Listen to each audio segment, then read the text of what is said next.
Thanks, everybody. We are back with another episode of the Schooled Millennial podcast. I'm so excited about today's episode. Today, we are joined by Dr. Ish Major. Now, if you are a TV watcher, you may have seen him on WeTV's Marriage Boot Camp. You may have also seen him as a guest host on The Doctors or a resident expert on The Today Show. He has been demystifying the male psyche and helping men and women navigate their way through the dating jungle for over 15 years. And Dr. Ish, I want you to just jump in and just explain a little bit about what your latest projects are and the fun stuff you're working on right now. Yeah, sure. I keep trying to keep myself busy. What I'm doing now is I'm the host of WeTV's Marriage Boot Camp and Family Boot Camp. I also work with Mama June and Honey Boo Boo as they're kind of going through their ups and downs and their trials and tribulations on the same network as well. I do a lot of stuff all over daytime with Tamron Hall now and Good Morning America and the Today Show and the Doctors, my good friends over there.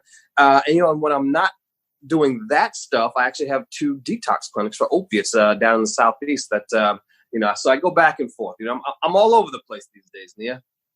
That's okay. Keeping busy means you're doing what you can to help a lot of people. And you do help a lot of people. Speaking of season 15, Marriage Boot Camp reality stars, you've got some pretty big names on that show with a lot of big problems. I was watching one of the episodes. Aaron and Jane Carter, Alexis and Penelope Bellino, Laura Gloria and Michael Gavin, Corey Eden, and just so many people. What is it like being on that show? Because honestly, it looked kind of chaotic. You know why it looks chaotic? Because it is chaotic. It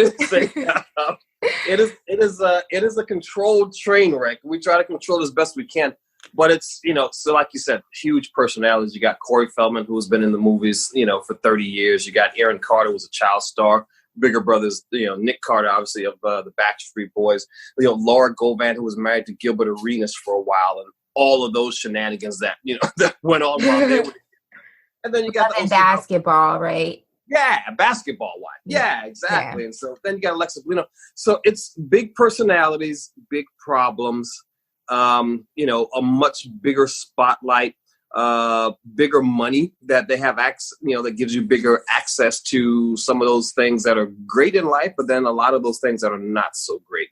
And so it's hard to kind of put those fires out. But at the end of the day, they're just human. So while their problems may seem huge on the surface, they're really different versions of the same things that, we all go through, whether it's, trouble getting along with a sibling.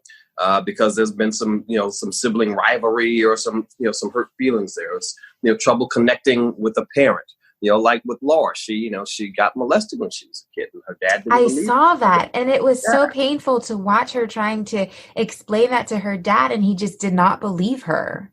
Right. And you'd be amazed how many folks who are in my practice, in my detox practice, and they're using opiates or they're using heroin because there's some pain they're trying to numb up. And that's a part of that pain pattern. So you've got that. You've got Alexis, who just can't find a way to connect with her mom, even though her and her mom are living the exact same life. Husband, divorce, kids, the whole deal.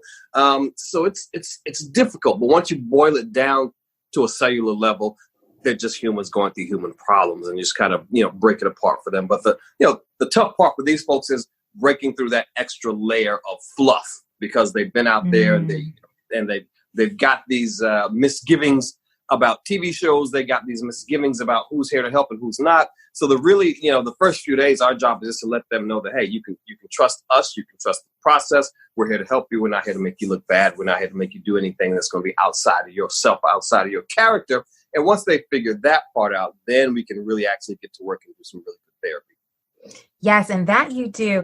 I know we have a lot of millennial viewers who watch your show, and we obviously target millennials in this podcast. So I want to get right into it. I want to help some of our millennial listeners who may be struggling in the dating or marriage relationship arena. Yeah. It is a jungle out here, not just for celebrities, but for all of us.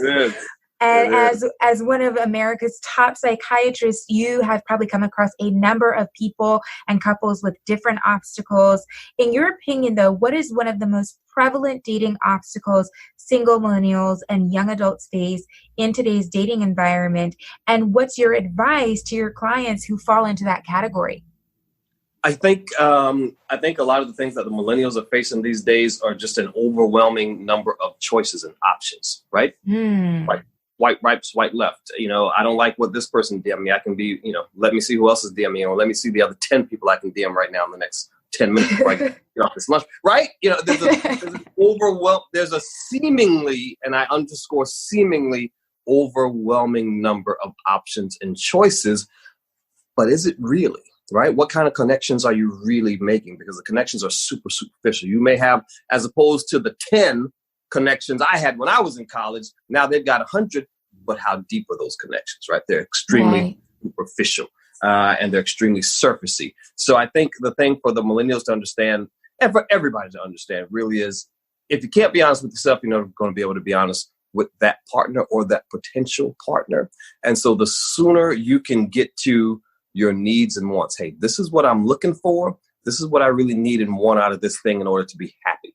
As soon as you can communicate that, and it's a comfort level, you got to feel comfortable enough to do that. But as soon as you're able to do that, then you're giving this potential partner or your partner information that they can use to make an informed decision about you, right? Because we're all looking to opt in. What is it you need from me? You need how many texts a day? Okay, yeah, I can do that. How many phones? To talk to me how many times a week? 5? Oh, that's a little high. What about 3? It's a negotiation, right? Right. See me face to face. Once you can communicate clearly, this is what I need and want in order for this connection to work and for me to be happy, then this person can opt in, or they can set you free and opt out, and you can move on to the next person. But that's the huge thing, right? We're all getting into that mode where we want to please everybody because we want to be liked and we want to get likes and we want people to double tap. And exactly. And you're touching on my next question, because I want to know, in your opinion, how has social media changed the dating game, for better or worse? Well, it's for better because we've got a lot more options, for sure. And honestly, it's a number at some point, once you know who you are and you're comfortable in your own skin and you're comfortable being transparent and telling folks everything you need and want, and hey, this is what I'm here looking for, this is what I'll tolerate in this relationship, this is what I'm not. Once you're at that level, well, then you just need options, right? You just need to go on a date every Friday and Saturday night to figure this thing out. So from an option standpoint and a pure number standpoint, yeah, it's absolutely really, really cool.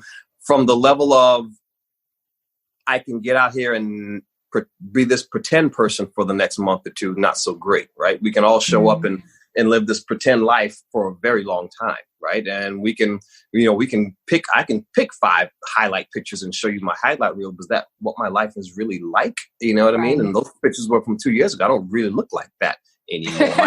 Right? My hair is brown. It's not blonde anymore. Now it's short. All of these things go on. But again, it makes us, because of Facebook, because of Instagram, because of Twitter, we all like likes. Anybody who says they don't like likes, they're lying to you. That's a part of why we're there, right? If that was the case, there would be no need for that number at the bottom of the screen. And so inherently, we're going to try to do things that are going to please folks, which means inherently we're going to also do things or not do things that we don't think people would like. And so we all get this very surfacey, very vanilla, very bland, here I am doing yoga and here I am eating some cool food and it's not really a reflection of your life. And so you've got to find a way to get that deeper connection as quick as possible. You got the options now. Now it's incumbent upon you to go deep and make that deeper connection. And it seems like you have a lot of celebrity clients who deal with the same thing, but maybe to the 10th power, because there's so much more of a spotlight on them and they feel like they have to keep up appearances more than obviously non-celebrities. Right. Yeah, absolutely. Absolutely. Because everybody, as a celebrity, the thing you figure out the most is that everybody wants something from you, right? Whether it's to be a part of the team, whether it's some way where they can work for you, work with you, to help subsidize their income and their life, whether it's just, hey, can I get a quick 15 minutes on Instagram because let me show you who I was talking to today, and wow, here's a picture and here's my staff or whatever that is. And so you've got to be really, really careful because this is, we're in that cancel culture, right? And if it comes off wrong, off sideways, then 10 minutes later, you got 100,000 folks on your feed saying how much we hate you, right? Mm-hmm. I saw Ice-T posted something the other day saying how, with all the social media has created a new wave of fake gangsters. Right? Hey! Get out there and be real extra and real ugly with folks behind your Twitter feed or behind your Instagram username. But that you see what I'm saying? But it's much different. It was a face-to-face kind of thing. So it's hard to find the person you can trust. And that's really what it all boils down to. We've got options. We can look left, we can look right, we can swipe left, we can swipe right, we can do all these things.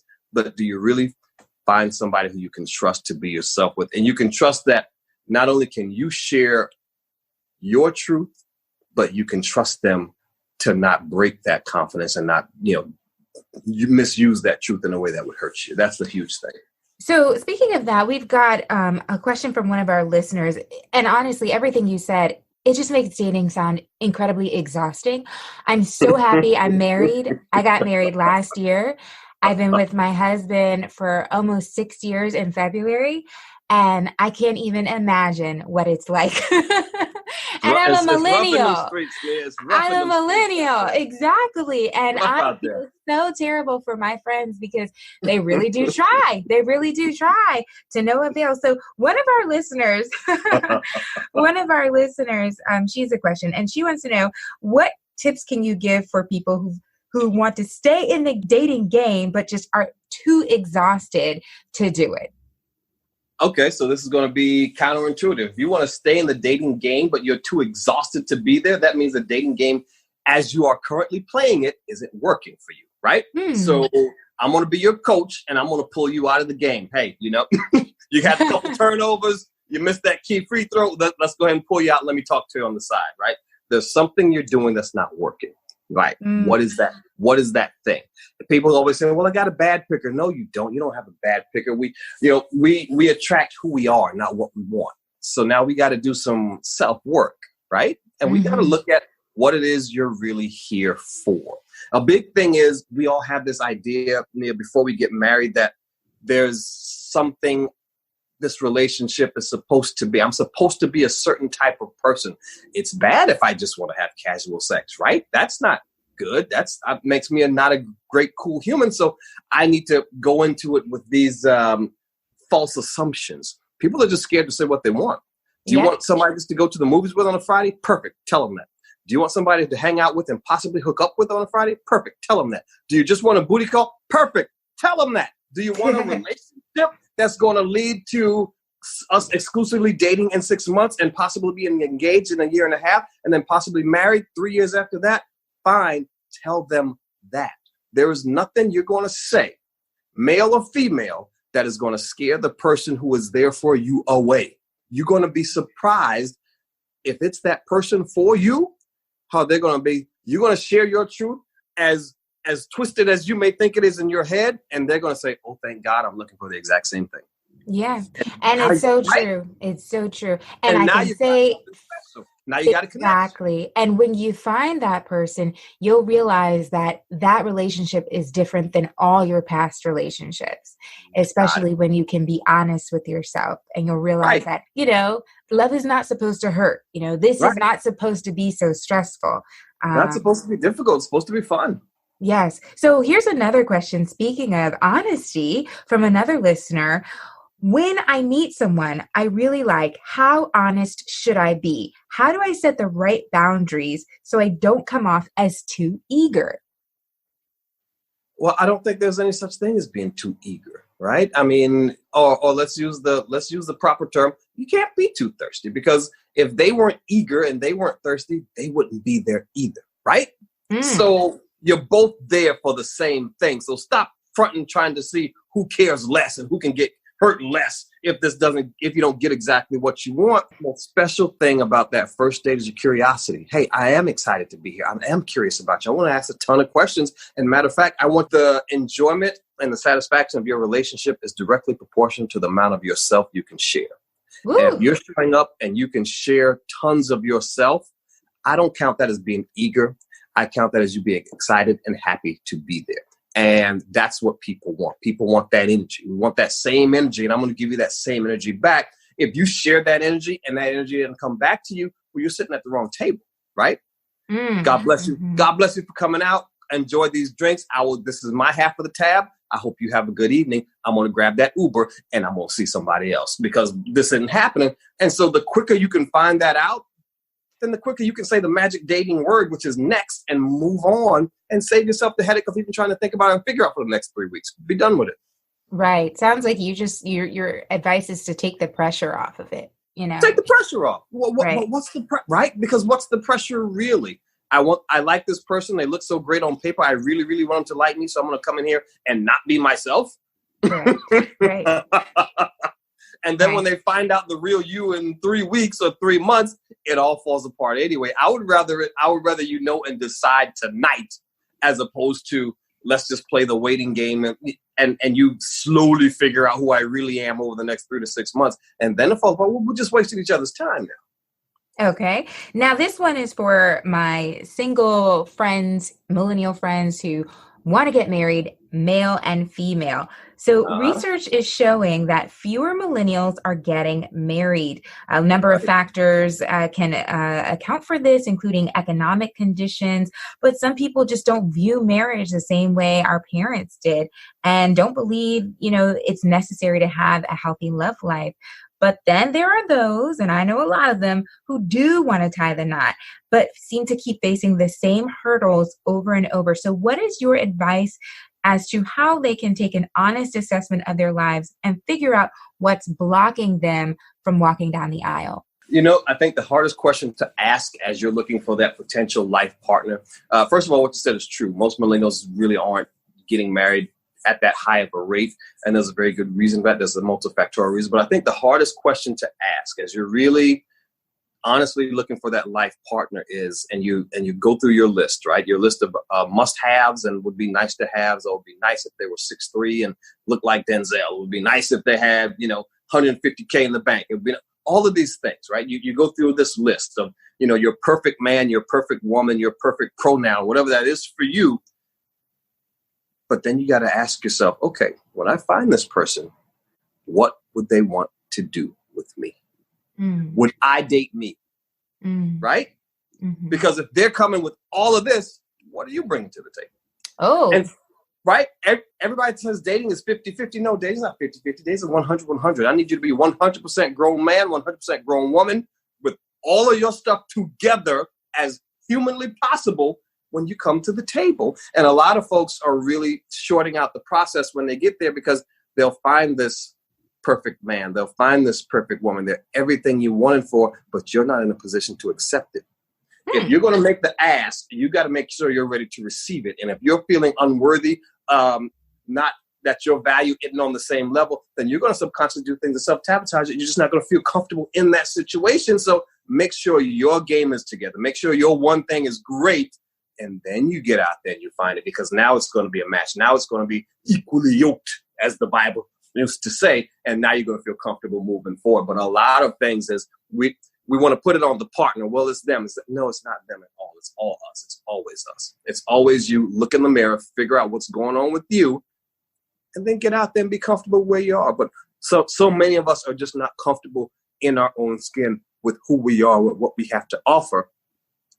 So when we meet this person, it kind of goes off the rails because we've got a bazillion things, programs running in the back of our head telling us how much we are not. And we can't concentrate on how much this person is trying to love us and trying to help us be happy and telling us everything that we are. So that's the big part. And I would just add to that, my own uneducated but personal experience. I think for me, my whole dating and love life changed when my mother said to me one day, as I was crying over some guy in another life, she said to me, "Nia, you're not dating people who share your values." And for me, that was a light bulb that went off, because not only was I not dating people who shared my values, I wasn't even clear on what exactly my values were. I knew what I liked on paper, but I never sat down and thought about what is it that I actually value in life. And what would I value in a person? And I literally wrote those values down. And once they became top of mind and literally a part of my state of mind, that is when I met my husband. Right. You got to get crystal clear on it. Crystal clear. Right. Because if you don't know, I'm here to figure out if we share some of these same things. If us building a life together, it's about me being attracted to you and the physical part. But most of what we're going to do is be friends and have conversations and watch TV and go to dinner and have breakfast and raise these pets and raise these kids and deal with jobs. Right. And so we've got to know if we kind of like the same stuff and believe in the same. It doesn't have to match up perfectly, but it can't be diametrically opposed. And so, on my website, drishmajor.com, I have a couples compatibility quiz, and it does the exact same thing that you just said. And it's for free. You just go there, put in your email, and I'll send it to you for free. But it walks you through 7 very key areas when you talk about personal values. What is it I believe? What is it I stand for? And then you and your partner can do it together. You and your potential partner can do it together. And it's like you used to do back in old school and in the elementary school. Now switch papers and we're going to grade each other's paper, right? Right. And it just kicks off some really good conversations that most couples don't have. You'll be amazed how many married couples come in. And I'm like, did you guys ever talk about how you wanted to raise your kids? What religion was going to be prominent in your household, if at all? What was your stance on finances and how much are we going to save and how much are we going to spend? Do we want to live in the burbs or do we want to live in the city? Right? What's our priorities on health and healthy living and healthy eating and healthy lifestyles? Right? All of these things that we just kind of assume or take for granted, you've got to talk about it. Because the thing that happens as you get married, I was talking to a married couple the other day. They were married for about 15 years. And, I always ask them, what's their secret? They're like, well, the secret is we're really just starting to get to know each other now, 15 years in, right? It's the things that kind of come tumbling out along the way that really get you into trouble. So why not? Let's get to it early. Let's see what we got early, right? I know the things I say I want on paper. However, the things that are going to keep me satisfied and feeling safe and protected and at home in this relationship, let's talk about those things. And those are those big life decisions, right? Absolutely. Why do you think your advice resonates with so many people, not only here in America, but across the world? I mean, you have so many accolades to your name, including recognized by the International Association of Healthcare Professionals, one of the leading physicians in the world. So what is it about what you have to say that resonates with so many people? I think where we are today, society, culturally, here in America particularly, but around the world, people just really value somebody who's got the guts to tell them the truth. Right? I don't care if you like me. I don't care if you like me or not. I don't care if you are in the mood to hear what I've got to say or not. This is the truth about the situation as I see it. And I'm going to share that with you. I'm not going to share it with you from a place of hate. I'm not sharing it with you from a place of thirst. I'm sharing it with you from a place of love, because I believe that everybody is put here with a gift, with something special inside of them. And I believe that everybody is put here to find that one person who will allow them to share it in such a manner that it affects that world, whatever your world is, whether it's your 2 kids, whether it's your family, whether it's your work, colleagues, whether it's your platform, right? If you're a media person, whatever that world is for you, you've got to find that person who helps you nurture that. And cultivate that and share that with the world. And I believe it's possible. And so with everything I share, I'm sharing from a place of love, like your older brother, like your daddy, trying to help you get this thing together to get out there, because I believe everybody deserves that joy and that sparkle and that happiness when you wake up in the morning, when you go to bed at night. I've seen it. My mom and dad were married for 56 years. I know what it looks like. I know what it feels like to be around that. And so I want everybody else to have it too. So that's what, that's where it comes from. Now, speaking of, my single friends want to know, have you found that person? It is a work in progress, Nia. But for me, it's by choice, right? Okay. It's by choice because I've got a bazillion and one things going on every day. And so for me, it's like, hey, when I do that, I want to make sure I can dedicate 100% of my time and my attention and my affection. I'm not going to sell somebody short just because I've got these personal things on my list that I need to knock off the list first, and I can't give you the time and attention, the affection that you currently deserve. So yeah, but it's a personal choice for me. But too busy for love. Okay, we'll leave it at that. That's it. Dr. Ish, thank you so much for joining us here on our podcast. Please tell everybody what your next big project is, if you have one, or what else you're working on that you didn't get to mention that you want people to know about, and how can they connect with you online?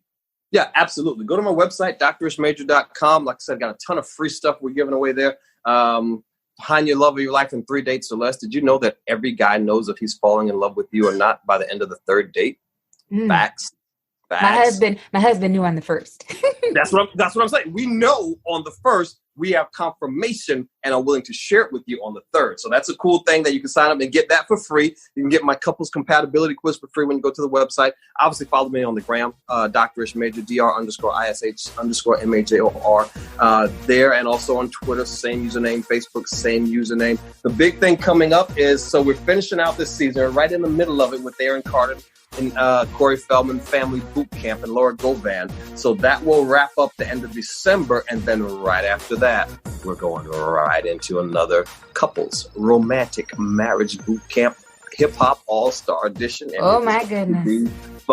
No, you're not gonna believe. You're not gonna believe some of the folks coming through that house. I can't share it with you yet. I can't wait. Names yet, but it is going to be phenomenal, and we've got a change or two in the format coming that folks are really going to like. So yeah, stay tuned for that, and that'll be here January 8th, right after the holidays. Sounds super exciting and fun to watch. I cannot wait. And for everybody listening, make sure you subscribe online to our podcast, and you can also find us on social media, Instagram, Facebook, Twitter. Just search for The Schooled Millennial Podcast. Thank you so much for joining us, Dr. Ish. I hope you can come back again for everybody else next time. Bye-bye.